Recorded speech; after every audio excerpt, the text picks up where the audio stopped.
Oi,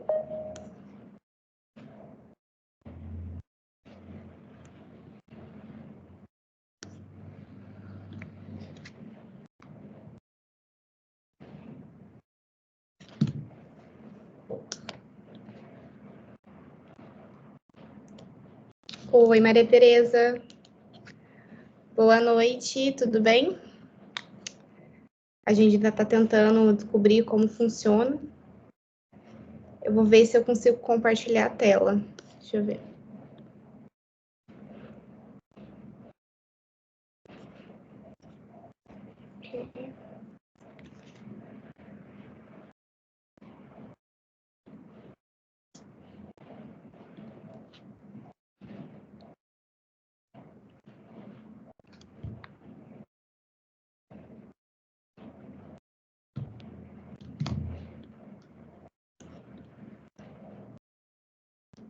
Eu não vou conseguir, mas eu mandei o resumo nos grupos.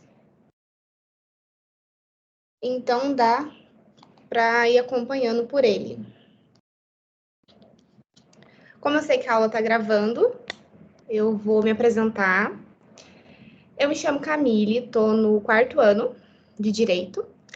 Sou apaixonada por Direito Penal, mas se qualquer um de vocês tiver alguma dificuldade em qualquer outra matéria, e no que for possível eu ajudo, claro, só se for Direito das Obrigações ou Teoria Geral do Estado, aí está acima das minhas capacidades. A gente dividiu a matéria, somos em 2 monitores, eu e o Matheus. Eu vou falar com vocês sobre todos os homicídios, então, homicídio simples, doloso, culposo, qualificado, privilegiado, como funcionam as qualificadoras, perdão judicial, e o Matheus vai falar com vocês sobre crime impossível, TPI, suicídio, aborto e infanticídio, tá? Vamos começar, então.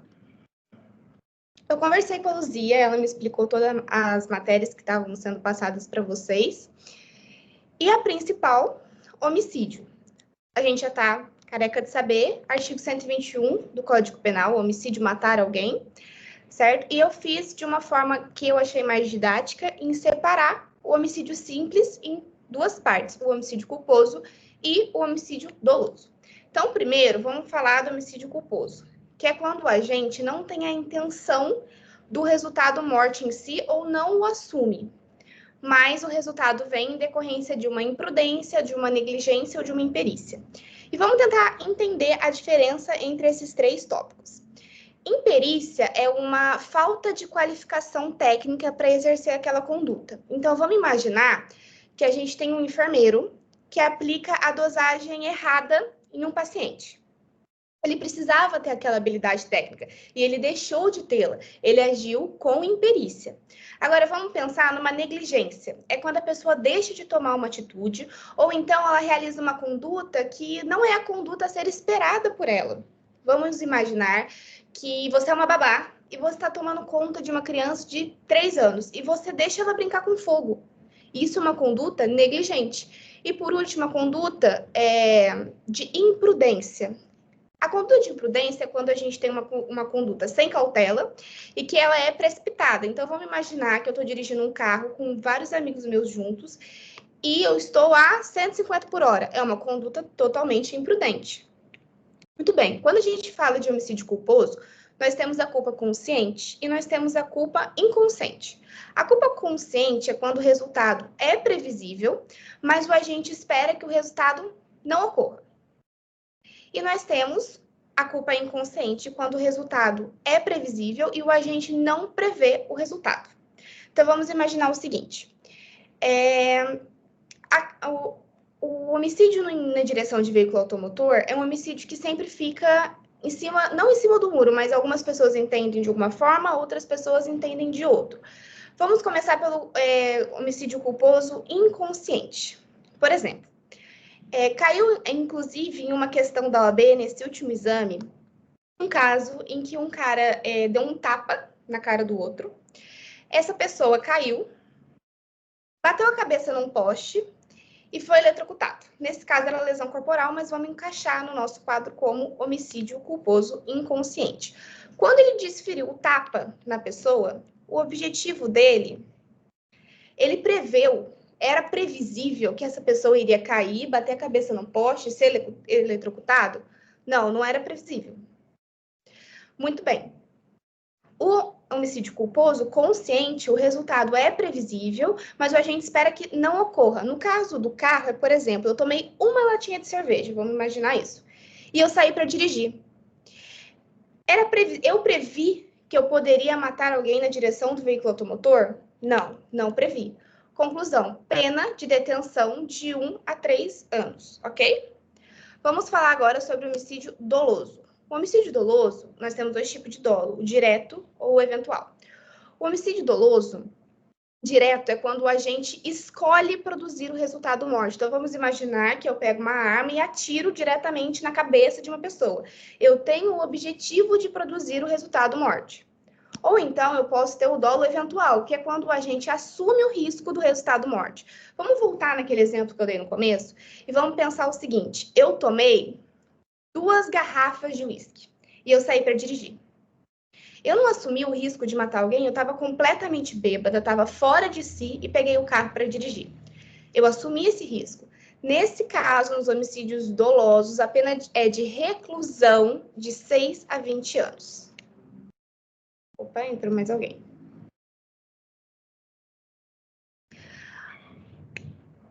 Então, a gente tem que ter, principalmente, e por isso que é importante a gente ler doutrina e a gente entender que não é um direito completamente absoluto. Nesse caso, vai ser homicídio culposo, nesse caso, vai ser homicídio doloso. No caso que eu estou falando de culpa e de dolo eventual, tá?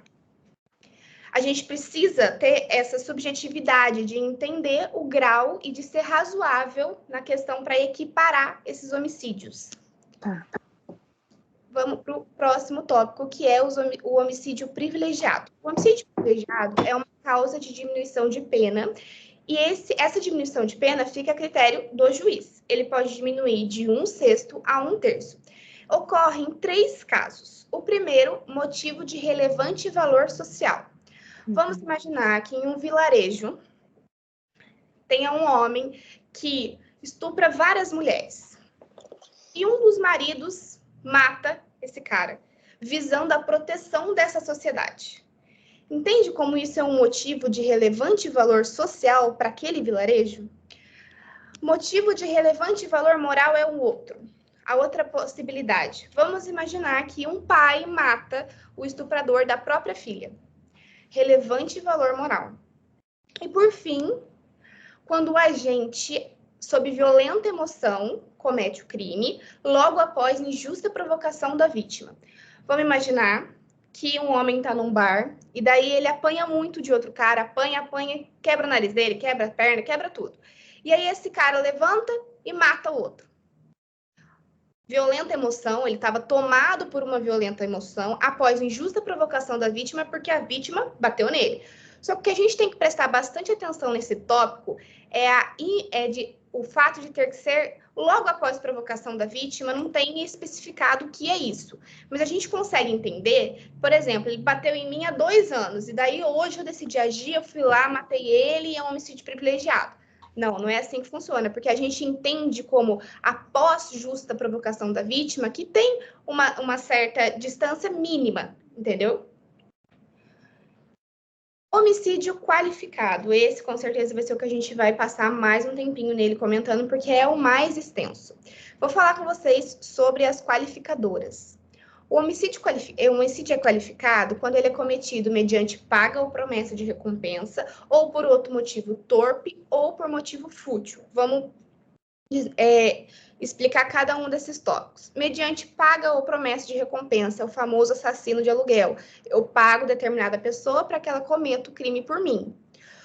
Motivo torpe é aquele motivo que, por exemplo, recompensa. É um motivo torpe. Dinheiro, matar alguém por dinheiro.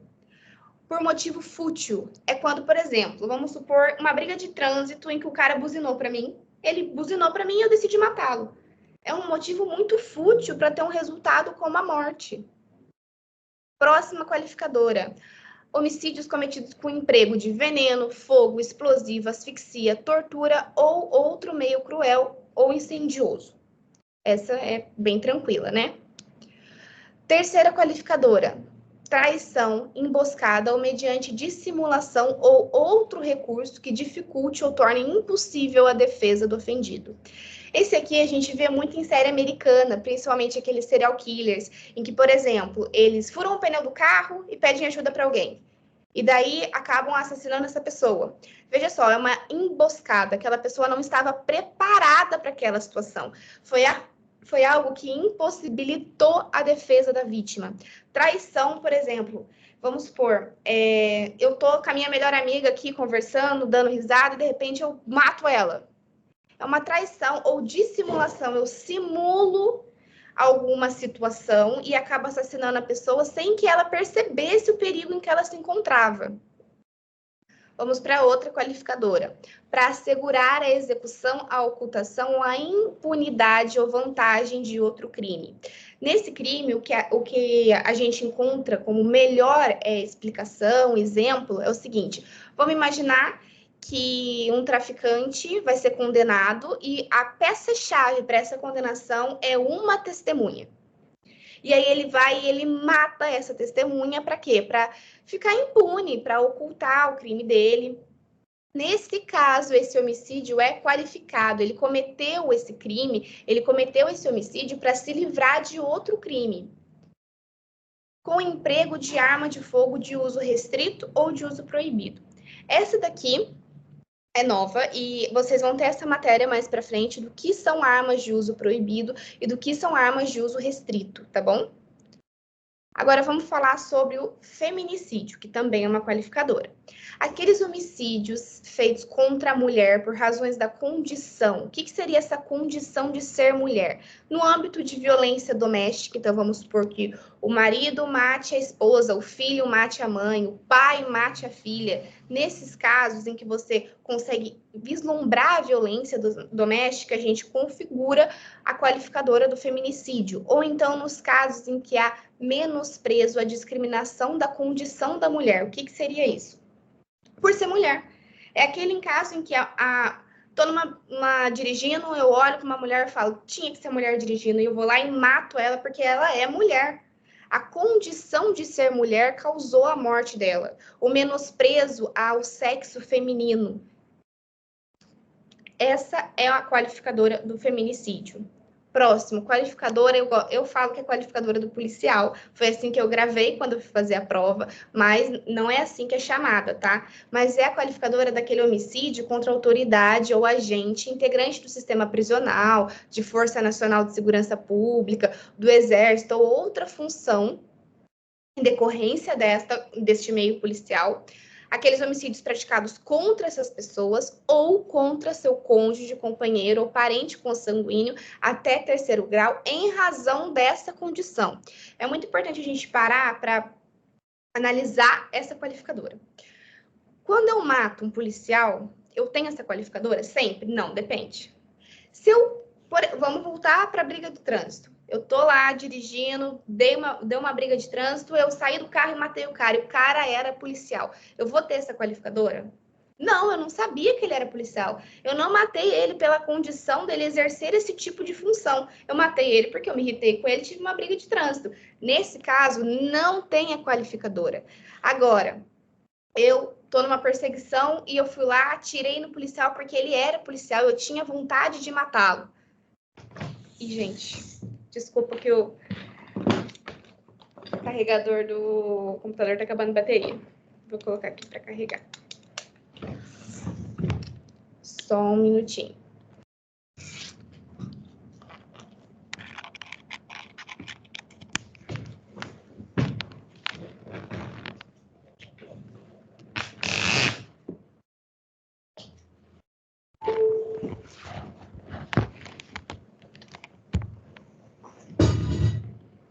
Muito bem, voltando. Então, vamos imaginar que eu assassinei um policial, porque ele é policial, eu não gosto de policial e eu matei ele por ele ser policial. Nesse caso, está presente a qualificadora, mas é nesse caso específico. Então, a gente tem que ter isso, que nem sempre em que um policial for morto, vai ter a qualificadora. Se ele for morto em razão de ser um policial, de exercer essa atividade policial, tem a qualificadora. Se ele for morto por qualquer outro motivo, se não a profissão, eu não tenho essa qualificadora. Aqui a gente tem algo novo no nosso ordenamento jurídico, que é a Lei Henri Borel. Vocês lembram desse caso? Foi aquele menininho que foi assassinado pelo padrasto. Inclusive, a mãe também foi condenada por homicídio, só que por omissão. Ela tinha o dever e ela podia reverter a situação e não o fez. E nesse caso, a gente tem uma nova qualificadora, que é a seguinte: o homicídio praticado contra menor de 14 anos. Todo homicídio praticado contra menor de 14 anos é um homicídio qualificado. E mais para frente a gente vai ver que esse homicídio tem também um aumento de pena. Em todos esses casos que eu falei, eu vou relembrar com vocês. Mediante paga ou promessa de recompensa, motivo torpe, motivo fútil, emprego de veneno, fogo, explosivo, asfixia, tortura, outro meio cruel ou incendioso, traição, emboscada ou outro meio que dificulte a defesa da vítima para assegurar a execução e ocultação de um crime, como foi o caso da testemunha, com emprego de arma de fogo de uso restrito ou proibido. No caso do feminicídio, aqueles crimes praticados contra a mulher em razão da condição da mulher, seja por violência doméstica ou seja por menosprezo ao sexo feminino, contra a autoridade policial por ser policial, em razão da condição da profissão que exerce, e a Lei Henri Borel, que é os crimes, os homicídios praticados contra menor de 14 anos, qual que é a pena? Reclusão de 12 a 30 anos. Então, ó, já teve uma baita de uma diferença. A gente teve o homicídio culposo, que era de 1 a 3 anos, a gente teve o homicídio doloso, de 6 a 20 anos. Depois a gente viu a causa de diminuição de pena do homicídio privilegiado, certo? Diminuição de 1/6 a 1/3.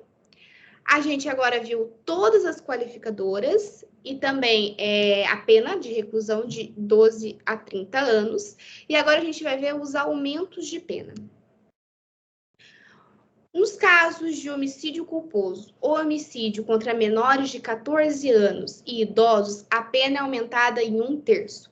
Então, vamos lá, a gente acabou de ver que tem uma qualificadora, certo? Tem a qualificadora da lei do Henri Borel e também tem a causa de aumento de pena contra os homicídios feitos contra menores de 14 anos e idosos, tá? O que mais a gente tem em questão de aumento de pena? Quando o crime resulta de inobservância de regra técnica de profissão, arte ou ofício. Lembra o exemplo que eu dei do enfermeiro lá no homicídio culposo? Em que ele agiu com imperícia, falta de habilidade técnica, ele deveria saber a quantidade correta para aplicar o remédio e ele não sabia. Ele faltou teoria, faltou prática para ele para exercer a sua profissão.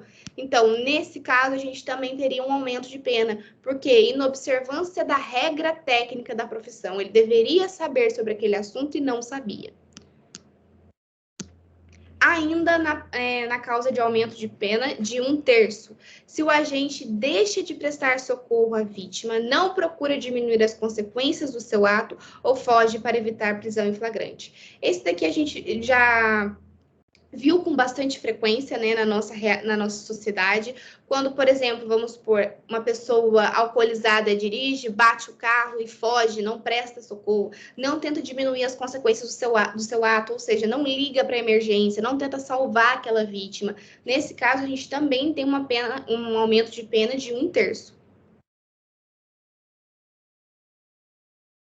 Se o crime é praticado contra pessoa menor de 14 anos ou maior de 60 anos. Esse daqui eu já tinha comentado com vocês a parte do menor de 14 anos, mas a gente também tem maior de 60 anos.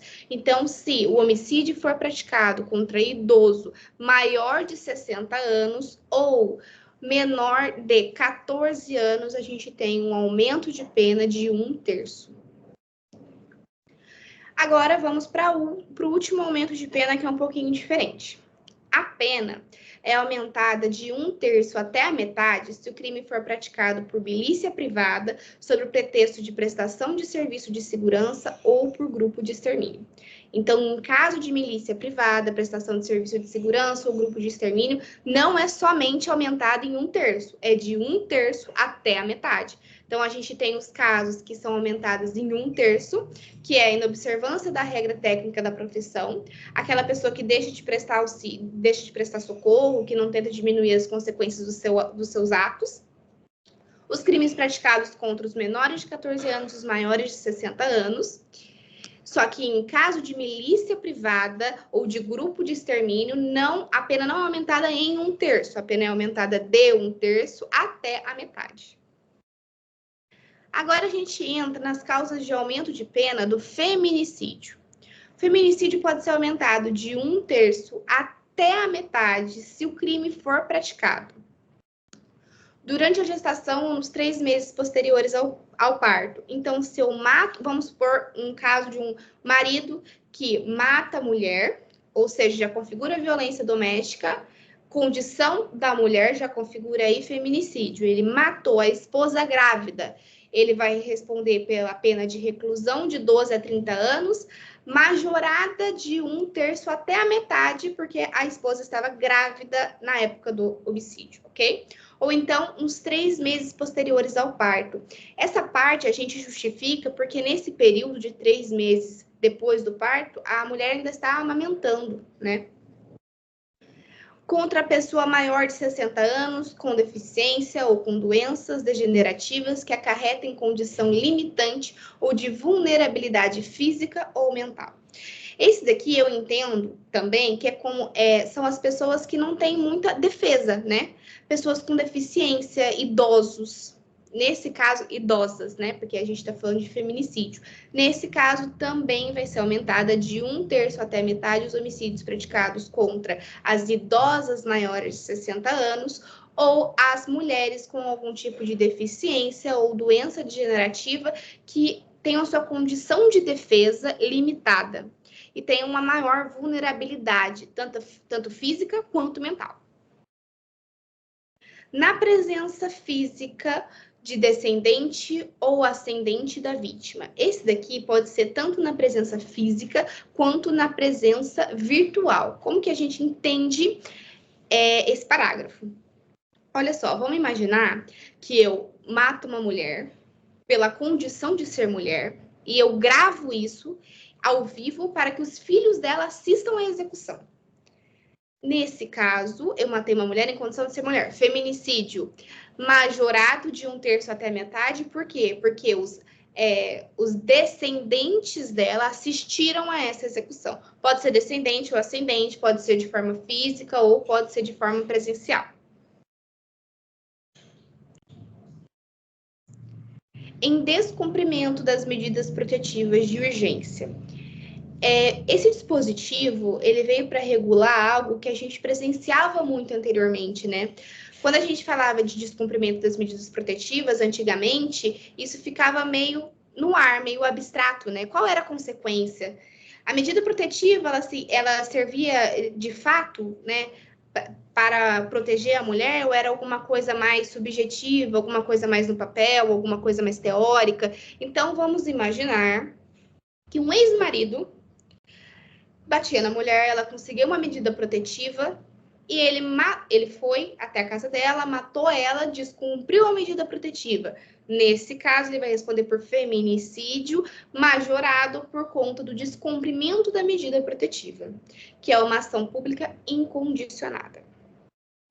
Agora a gente vai entrar em outro aspecto, em outro instituto, que é um instituto bem subjetivo também. A gente precisa ter bastante cuidado na hora de analisar esse instituto para a gente não banalizar, que é o perdão judicial. O perdão judicial, ele se conceitua na hipótese de homicídio culposo, em que o juiz poderá deixar de aplicar a pena se as consequências da infração atingirem o próprio agente de forma tão grave que a sanção penal se torne desnecessária. Vamos imaginar o seguinte: um pai que, sem querer, mata o filho. Imagina a dor, o sofrimento, imagina tudo que esse pai vai passar. Será que aplicar uma sanção penal a ele é necessário? Ou será que a dor e o sofrimento já são o bastante, no caso dessa pessoa? Não só isso, não só do pai com o filho, mas, por exemplo, o pai, o marido que mata a esposa, a mãe que mata os filhos, o filho que mata a mãe, claro, de forma culposa. Esse instituto não vai ser aplicável se você for lá e dar um tiro na sua mãe. Eu dei um tiro nela, me arrependi, estou sofrendo profundamente. Não será aplicável nesse caso. Mas em casos culposos, vamos imaginar, isso é um caso em que eu já tive acesso. A mãe, ela foi sair para trabalhar, deixou as crianças com o pai.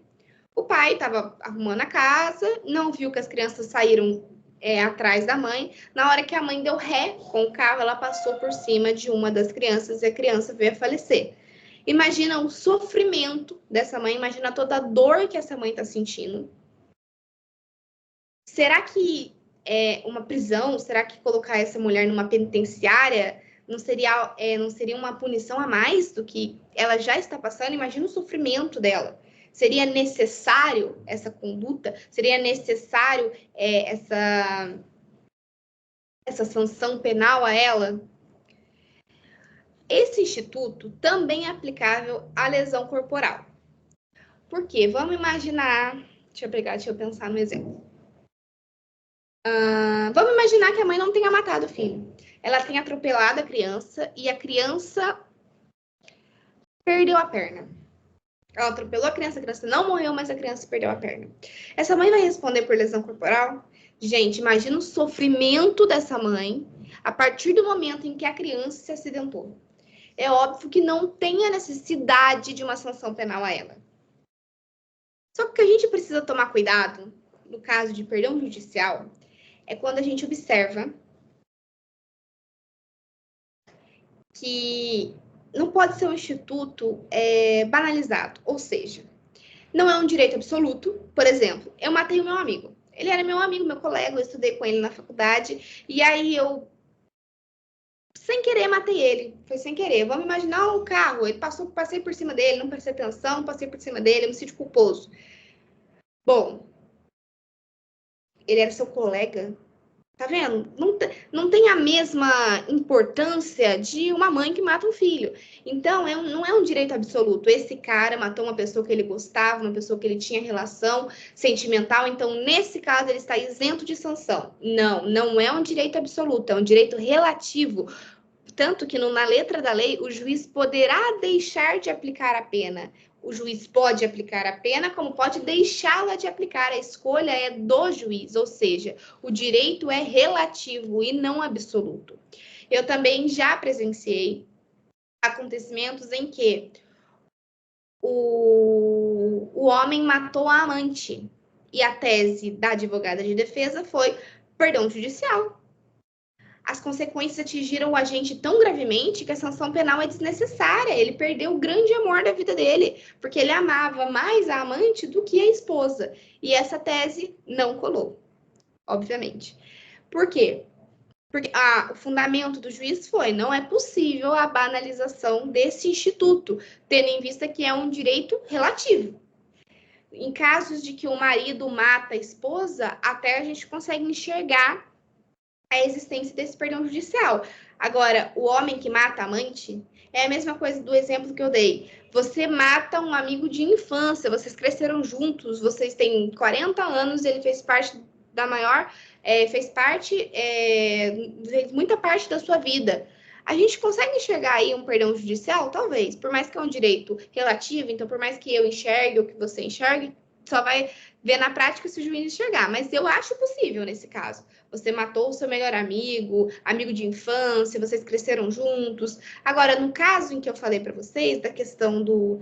Eu matei um colega, eu conhecia ele, ele se formou comigo, mas eu tô sofrendo tanto, cabe perdão judicial? Não, gente, não cabe perdão judicial, porque não é um direito absoluto. Eu gostava da pessoa, eu conhecia a pessoa, tinha uma relação com a pessoa e eu tenho direito a esse instituto. Não é assim que funciona. Fica a critério do juiz. O juiz pode aplicar, como pode deixar de aplicar. Muito bem. Agora vamos falar sobre os crimes hediondos. É claro que crime hediondo não é somente homicídio, tem outros crimes que vocês verão mais para frente, mas hoje a gente vai focar nos crimes hediondos em razão do homicídio.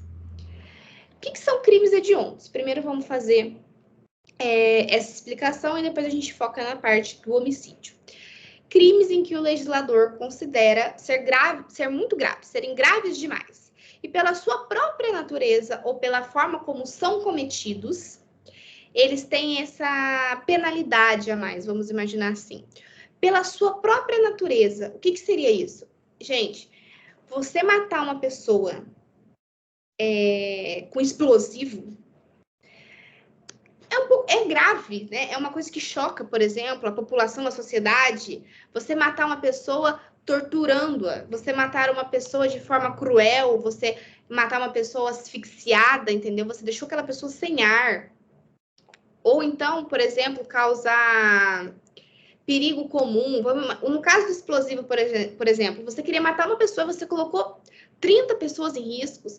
Então, nesse caso, o legislador entende que a sua conduta foi mais grave ainda do que um simples homicídio. E nesse caso, tem algumas penalidades a mais quando a gente fala dos crimes hediondos. Os crimes hediondos, eles são inafiançáveis e insuscetível de graça, indulto ou anistia, fiança e liberdade provisória. E outra coisa, nos casos dos crimes hediondos, a progressão de regime é diferente. Atualmente, a nossa lei mudou, não é mais 1/3, 1/6, 2/3, não é mais assim, né? São porcentagens e você vai conseguir visualizar melhor ao olhar a lei da progressão de regime, em que você vislumbra que os crimes hediondos, a porcentagem para progressão de regime são bem mais altos, entendeu? E aí você tem crimes hediondos com resultado morte, daí vai sempre aumentando mais e fica mais difícil para essa pessoa conseguir progredir de regime. E quanto ao homicídio hediondo? Quando é o homicídio hediondo? Quando acontece, quando a gente pode falar, nesse caso, eu tenho um crime hediondo, é um homicídio hediondo. Quando ele for qualificado. Sempre que tiver uma daquelas qualificadoras que a gente viu, motivo torpe, paga promessa de recompensa, motivo fútil, ou aquelas formas meios incendiosos, cruel, tortura, emboscada, emprego de arma de fogo, traição, ou então, em caso de feminicídio, a qualificadora do policial, não existe essa terminologia, eu que estou falando para ser mais didático, mas no caso da qualificadora do policial, menores de 14 anos, a lei em Henri Borel, em todos esses casos, homicídio qualificado, crime hediondo, tá? E tem uma outra hipótese de crime, de homicídio hediondo, que é o homicídio simples, mas somente em um caso, se praticado em atividade típica de grupo de extermínio. Então, vamos imaginar que eu me junto com quatro pessoas, entendeu? Para praticar homicídio contra judeus. Grupo de extermínio.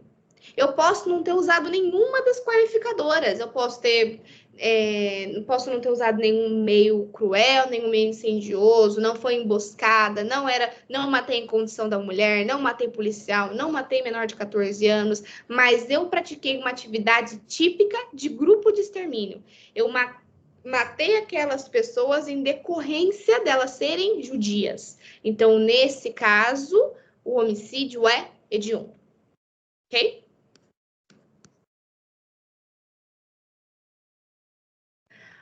E agora a gente vai entrar. Eu ia falar com vocês antes, mas eu vou falar sobre isso, depois a gente entra no caso dos homicídios privilegiados qualificados, ok? São crimes, a gente falou o que são os homicídios hediondos, qualificado e simples somente se for praticado em atividade típica de grupo de extermínio. Outra coisa que a gente precisa lembrar, homicídio privilegiado e homicídio culposo não são hediondos, ok? Mesmo que eles sejam privilegiados ou culposos, não são hediondos. Agora a gente entra na aplicabilidade das qualificadoras.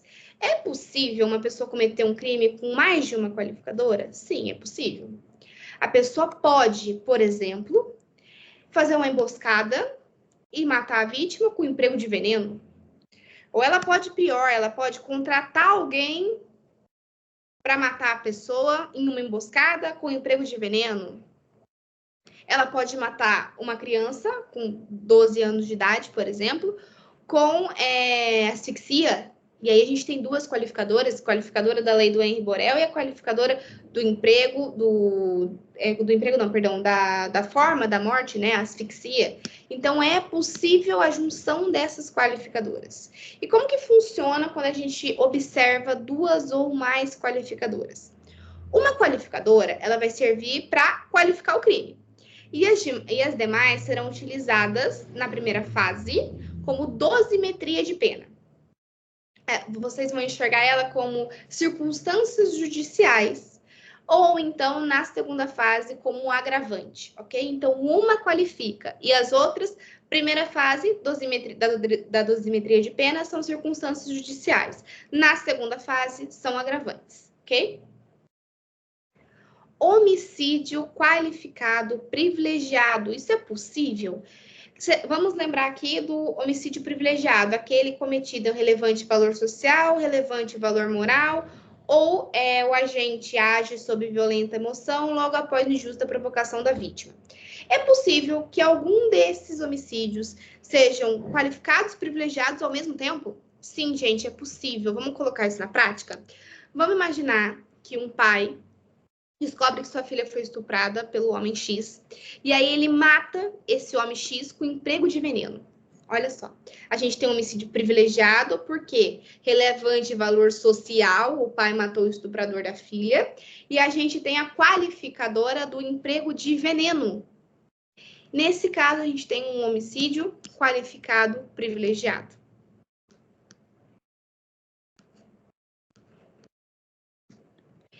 Então, existe essa possibilidade. Só que somente vai existir essas possibilidades quando as qualificadoras forem objetivas. Ou seja, elas vão dizer respeito ao crime em si ou às formas de execução. Elas não vão dizer respeito ao agente ou ao motivo. Tem como eu ter um crime privilegiado com motivo torpe? Não tem como.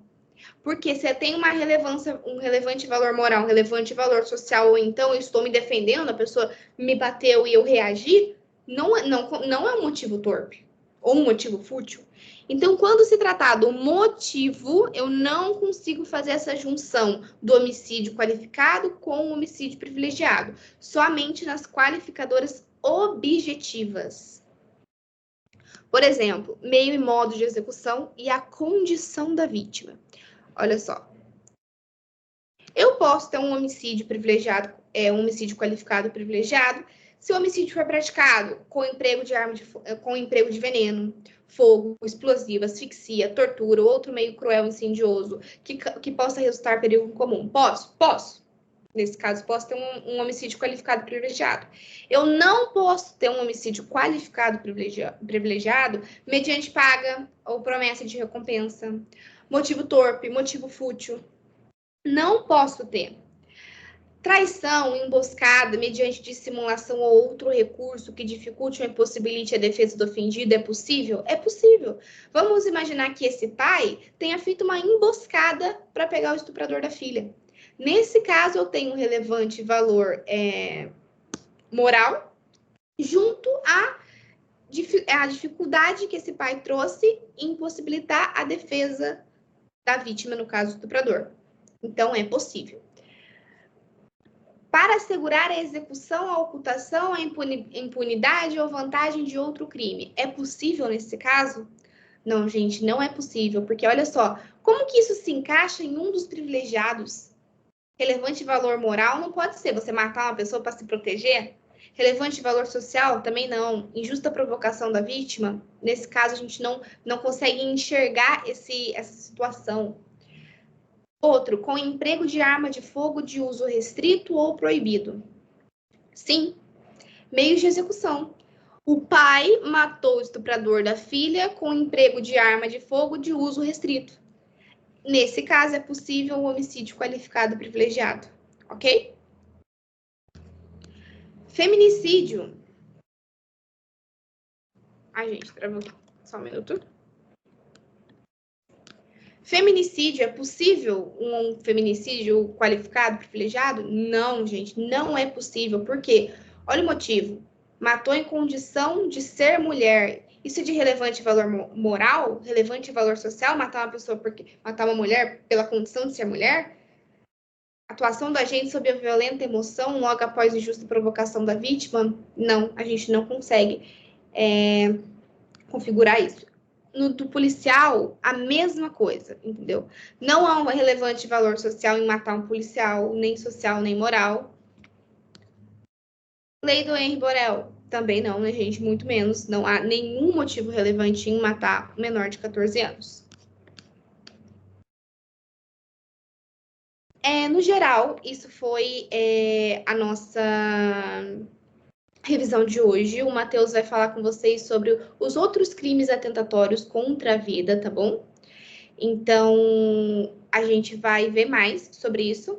Eu só queria fazer um adendo que no começo eu estava um pouco nervosa e eu não sei se eu expliquei muito bem o homicídio culposo. Então, eu quero dar uma voltada, a gente vai voltar um pouquinho nele. Como eu falei, o homicídio culposo é aquele em que o agente não tem a intenção de matar a vítima, de obter o resultado morte, tá? Só que esse resultado vem em decorrência de uma conduta imprudente, negligente ou imperita, que eu dei todos os exemplos, certo? No homicídio consciente, o resultado é previsível, mas o agente espera que o resultado não ocorra. Vamos imaginar isso na prática. Eu não sou uma pessoa que, por exemplo, eu vou fazer a fiação da minha casa. Vamos imaginar assim, eu vou fazer a fiação da minha casa. Eu não sou uma pessoa que entende muito disso, mas eu fui lá, fiz a fiação da minha casa, dei uma visita, veio, mexeu no interruptor, tomou um choque, morreu. É um resultado previsível? É. Você sabia que você não tinha essa capacidade de fazer a fiação da sua casa? Sabia. Mas você esperava que um resultado morte acontecesse? Não, não esperava. Então, nesse caso, a gente tem um homicídio culposo consciente. Vale lembrar que, nesses casos de culpa consciente ou culpa inconsciente, não tem variação da pena prevista, tá? Na lei, na dosimetria de pena, no entendimento do juiz, tudo bem, mas na lei, não. Homicídio culposo inconsciente. Vamos ter na nossa cabeça. Os dois homicídios, culposo, consciente ou inconsciente, o resultado é previsível. Porque se o resultado fosse imprevisível, não iria configurar homicídio culposo, certo? Então, homicídio culposo, a gente vai ter sempre na nossa cabeça. Homicídio culposo, resultado previsível. Se for culposo consciente, era previsível e o agente até imaginava que poderia acontecer, mas ele esperava que o resultado não ocorresse, ok? Inconsciente, o resultado é previsível e o agente não prevê o resultado. É o caso da latinha de cerveja que eu falei, lembra? Eu tomei uma latinha de cerveja.